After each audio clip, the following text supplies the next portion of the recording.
साम्राज्य, सामान्यांचा असामान्य आवाज। मुंबई महायुती सरकारने 5वी बहुमताच्या जोरावर विधानसभेत जनसुरक्षा विधेयक मंजूर करून घेतले, पण विधान परिषद विरोधी पक्षाने त्याला जोरदार विरोध केला।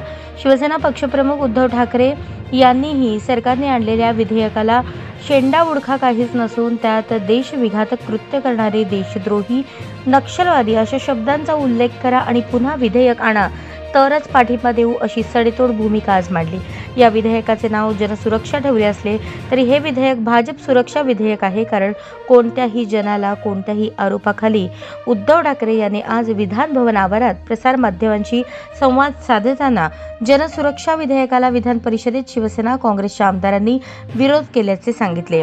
पूर्वी मिसा आणि टाडा कायदा होता, त्याचाही दुरुपयोग केला गेला होता, तसाच दुरुपयोग जनसुरक्षा कायद्याचाही होऊ शकतो अशी शंका उद्धव ठाकरे यांनी उपस्थित केली।